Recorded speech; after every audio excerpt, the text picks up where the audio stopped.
warahmatullahi wabarakatuh. Akkam jirtu warri maatii Rooziyee Oromoo taatan akkam jirtu fayyaa keessanii nagaa keessanii alhamdulillah nagaa kooti. Inshaallah viidiyoo biraatiin walitti deemnee jirra. Subscribe, share gochuu hin dagatinaa, like gochuu hin dagatinaa. Adda ammoo piraankiidhaan dhufe. Silkii bilbileetaan piraankii godha riyaa tokkoon piraankii godhaa jiru. Wajjin bilbilaa wata.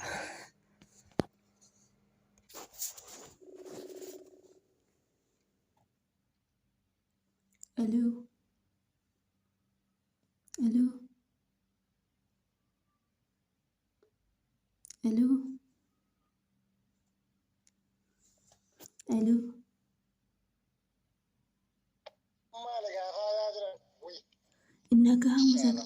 Nagaham sagaleen kee assalamu alaikum. Nagaham sagaleen kee assalamu alaikum warahmatullahi wabarakatuh. Nagahan oltee waan sitti maafani gaafuma. Niitiin koo amma tikkeetti kutadhu galii naan jette. Tikkeetti kutadhu galii. Sun barbaadu naan jette. Maal beekan kan biraan fedhadhaa sin barbaadu amma galii naan jette.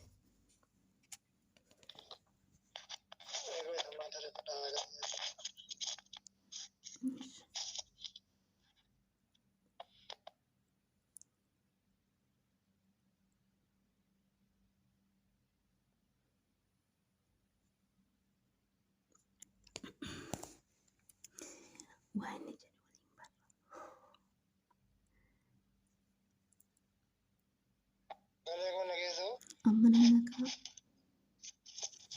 amma nan nagaa. Maalan beekaan ijumaatiin amma tikkeetti kutadhu galii sin barbaadu naan jette. Namaan hin balleesseen jedheen inuma sin barbaadu naan jette.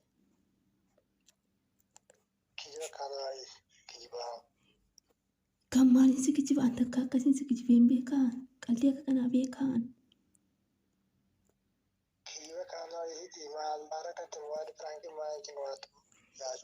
Isuma dhumaa firaankiiti hoo takkaan firankii akkasii beekaan qalbii akkasii jechuun xafadheen beekaa isa an ergasii firankii kisee sin godhachuu waan hin dhiise sitti maan amma kanan turaan galuu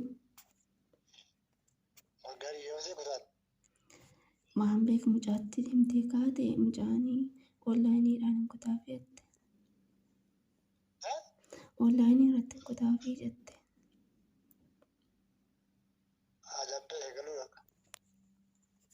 Akkamittiin galaa waa tokkoon sirreeffanneef galuudha maal jechuudha?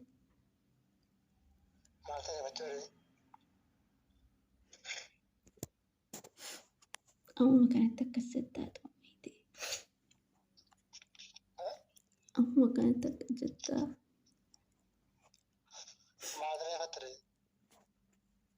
Maan beeka ammallee karoora koon guuttannee